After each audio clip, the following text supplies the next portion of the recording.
வணக்கம். எப்படி இருக்கீங்க? இன்றைய பொழுது முக்கியமான நிறைய சம்பவங்கள் நிறைய நடந்திருக்கு. மின்வெட்டு பிரச்சனை, கோவை சிறுமி கற்பழிப்பு, அதுக்கப்புறம் செவிலியர் ஒருத்தவங்க உயிரிழந்ததுனால திருச்சியில் போராட்டம். அடுத்து போராட்டம் பிரச்சனைகள் நியூஸில் பார்த்துக்கிட்டு இருக்கோம். அதில் இந்த கோவை சிறுமி கொலை செய்யப்பட்டது ரொம்ப ரொம்ப ரொம்ப மோசமான செயல். அதை செஞ்ச யாராக இருந்தாலும் அந்த ஸ்பாட்லேயே தண்டனை கொடுத்தா மட்டும்தான் இதுக்கெல்லாம் தண்டனை தீர்வு ஆகும். பெண்கள் மேலே கை வச்சா உடனே தண்டனை. அப்படி நிலைமை மாறாத வரைக்கும் இந்த தப்புகளை எப்படியுமே நிறுத்த முடியாது. அரசாங்கத்தின் மேலே எந்த அரசாங்கம் ஆட்சி செஞ்சாலும் ஒரு தனி மனிதத்தை தவிர அரசாங்கத்தால் தடுத்து நிறுத்த முடியாது. அதுக்கு மக்கள் மனசில் பயம் வரணும். இந்த தப்பு பண்ணால் நம்ம உயிர் போயிடுங்கிற பயம் வந்தால் மட்டும்தான் அந்த தப்பை அவன் செய்யாமல் தவிர்க்க முடியும். ஏன்னா ஒரு தப்பு அவசரத்தை செஞ்சிடலாம், ஆனால் செஞ்சுட்டா நம்ம உயிர் போயிடும், அவ்வளோதான், நம்ம வாழ்க்கை தான் கடைசிங்கிற எண்ணம் வந்தால் மட்டும்தான் எவனால அந்த தப்பை செய்யாமல் இது சரியில்லை, இது தப்பு, நம்ம உயிர் போயிடுங்கிற பயம் வரணும்.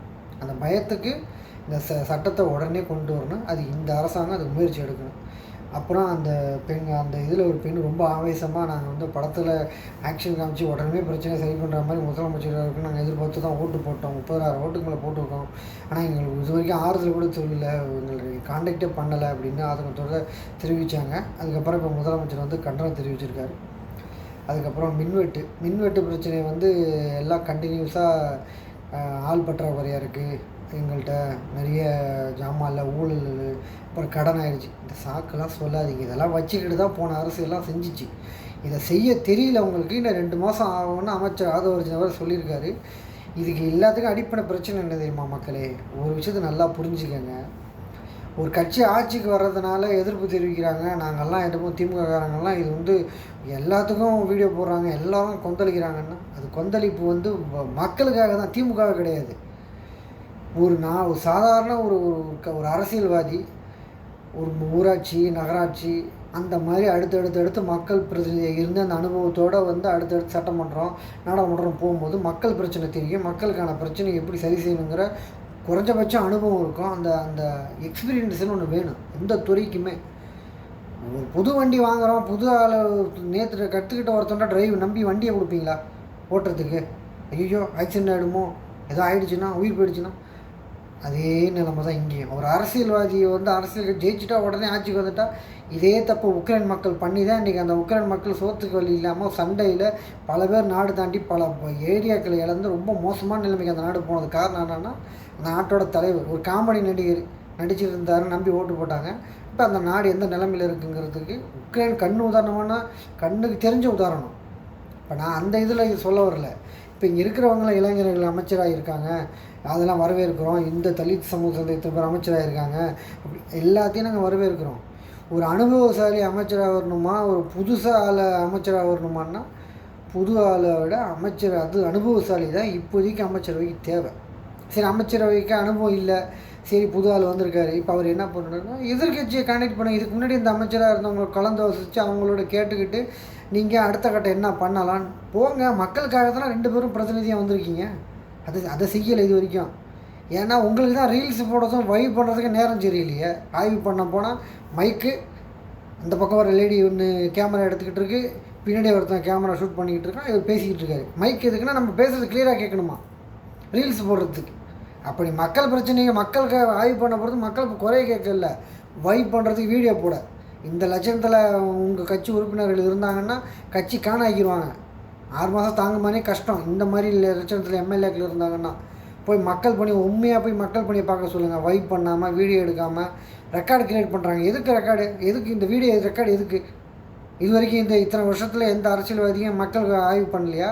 மக்கள் ஏன்னா விளம்பரம், எல்லாமே வைப்ஸு, லைக்ஸு, வியூஸு, அதுதான் இந்த ஆட்சி அப்படின்னு நினச்சிக்கிட்டு இருக்காங்க. அதுதான் நீங்கள் மக்கள் ஓட்டு போட்டீங்க. மாற்றம்னு சொல்லிவிட்டு மண்ணாங்கட்டி மாற்றத்துக்கு ஓட்டை போட்டு விட்டு இப்போ நடுத்தோல நிற்க வேண்டியதாக இருக்குது. இப்போ அதான் நடக்குது, அதான் உண்மை. ஏன்னா நீங்கள் இப்போ இவங்களை அரசு அதிகாரிகளை கண்ட்ரோல் பண்ணுறது தான் ஒரு அரசியல்வாதி உச்சபட்ச திறமை.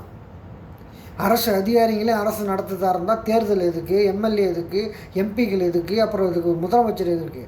இதெல்லாம் ஏன் கொண்டு வந்துச்சுன்னா அதிகாரிங்க கையில் ஆட்சி இருக்கக்கூடாது. அதிகாரிகளை கண்ட்ரோல் பண்ணுற இடத்துல மக்கள் பிரதிநிதியாக ஒரு ஆள் உள்ளே போகணுன்னு தான் இந்த சிஸ்டமே, ஜனநாயக சிஸ்டமே அதுதான். அந்த சிஸ்டத்தில் தான் எம்எல்ஏக்கள் உள்ளே போகிறாங்க. அந்த எம்எல்ஏக்கள் அமைச்சர் ஆவாங்க. அந்த அமைச்சர்கள் அந்த துறையில் இருக்கிற லட்சக்கணக்கான ஊழியர்களை கட்டுப்பாட்டில் வச்சுருப்பாங்க. அவங்க சொல்கிற ஸ்கீம்ஸை, அவங்க சொல்கிற திட்டத்தை சொன்ன நேரத்துக்குள்ளே கொண்டு போய் முடிக்கிற வேலையை அதிகாரிங்க பார்ப்பாங்க. அதிகாரிகளை முடுக்கி விட்றதும் நியூஸ் நிறையா படித்தோம்னா அதுக்கு அர்த்தம் இதுதான். இந்த திறமைகள்லாம் இவங்கக்கிட்ட இல்லை. அதனுடைய விளைபாடு, அதுக்கான விளைவு தான் இப்போ இவ்வளோ குளறுபடி, இவ்வளோ இடத்துல ஸ்ட்ரக்காகி நிற்கிறது காரணம். கல்வித்துறை எடுத்துங்க, கடந்த 4 வருஷமாக அடுத்தடுத்து மேலே வந்து இப்போ 94% தேர்ச்சி விகிதம் 10th. ஒரே நாளில் நடந்த சாதனை இல்லை இது. இந்த சாதனைக்கு இது பசங்க படித்ததுனால தான் இந்த தேர்ச்சி. ஆனால் அந்த படிக்கிறதுக்கான சூழ்நிலையும் அதற்கான உதவிங்க, அதுக்கான என்னென்ன திட்டங்கள் செயல்படுத்த முடியுமோ அதெல்லாம் அந்த அரசு செஞ்சு கொடுத்ததோட விளைவு தான் இது. இத்தனைக்கும் கல்வி நிதி தரல, 3 மொழி கொள்கைன்னு குழப்பி மாணவர்களுக்கு பதட்டத்தை ஏற்படுத்தி, அதெல்லாம் தாண்டி எந்த சமரசம் செய்யாமல், மாநில கொள்கையும் விட்டு கொடுக்காம, மக்களுடைய பிரச்சனைகளையும் சரி செஞ்சுக்கிட்டு தான் இந்த ஆட்சி செஞ்சுக்கிட்டு இருந்துச்சு. கடந்த 5 வருஷத்தில் முதலமைச்சர் முத்துவேல் கருணாநிதி ஸ்டாலின் பண்ண சாதனை நீங்கள் கேட்டிங்களா மாற்றம். அந்த மாற்றத்தை தான் இவர் 5 வருஷமாக செஞ்சுக்கிட்டு இருந்தார். அந்த மாற்றத்தோட விளைபாடு தான் அடுத்து இப்போ அடுத்தது எலக்ட்ரிக் பஸ் வரப்போகுது. அதுக்குள்ளே அந்த பஸ் வீடியோஸை போட்டு ராமான மவண்டான வைப்ஸ் பண்ணிக்கிட்டு இருக்காங்க. உங்கள் தலைவர் இனிமேல் அதை திட்டத்தை ஆரம்பித்து அதை முடித்து அந்த திட்டம் செயல்பாட்டுக்கு வர வரைக்கும் அவர் எந்த திட்டம் வந்தாலும் அது திமுகவோட திட்டம் தான். தயவு செஞ்சு இந்த வீடியோ வைப்ஸ்லாம் போடாதீங்க. அது முட்டாள்தனமான வேலை அது. ஏன்னா நீங்கள் போடுற எல்லாமே திட்டம் ஒரே நாளில் எந்த திட்டத்தையும், இந்த காருக்கு சொன்னீங்களே இத்தனை கம்மியாக கார் வாங்கினாங்க அப்படின்னு ஒரு உருட்டு விட்டிங்களே, அந்த மாதிரி அதுக்கு எதிர் வீடியோ வந்துட்டு நீங்கள் எவ்வளோ தூரம் உங்கள் அண்ணனுக்கு முட்டு கொடுக்கணும்னு பொய் சொல்கிறீங்களோ அந்த அளவுக்கு அந்த பொய் உண்மை இல்லை அப்படின்னு வெளியே வரும்போது அது உங்கள் கட்சிக்கு எகெயின்ஸ்டாக மாறும். உங்களுக்கு எதிராகவே மாறிக்கிட்டு இருக்கு இப்போவே.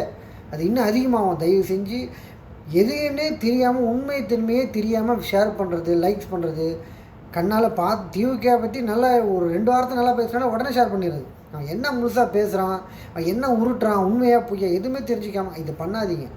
அது உங்கள் கட்சிக்கு தான் பிரச்சனை. அதை முதல்ல புரிஞ்சுக்கோங்க. 2வது, திமுக தனிமைப்படுத்தப்பட்டுருச்சு அப்படின்லாம் சில நியூஸஸ் வந்து இந்த ஹெட்லைன்ஸில் வந்துகிட்டு இருக்கு.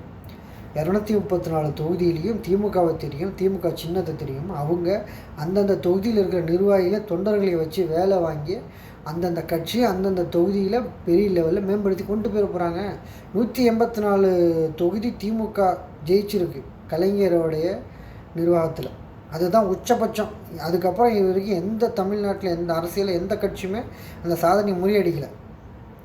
அப்போ அந்த மாதிரி சாதனையை அடுத்த கட்டத்தை நோக்கி திமுக போய்கிட்டே இருக்கும். ஏன்னா திமுகவை பொறுத்த வரைக்கும் தோல்வியில் இருக்கும்போது தான் என்னை போன்ற நிறையா தொண்டர்கள், நிறைய நிர்வாகிகள் வெளியே வந்து மக்கள் பிரச்சனையை பேச ஆரம்பிச்சிருக்கோம்.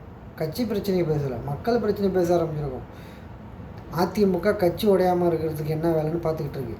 இதுதான் மற்ற கட்சிகளுக்கும் திமுகவுக்குள்ள வித்தியாசம். இப்போவும் கரண்ட் இல்லைன்னு போய் நிறைய பேர் திமுக நிர்வாகியை பார்த்துருக்காங்க.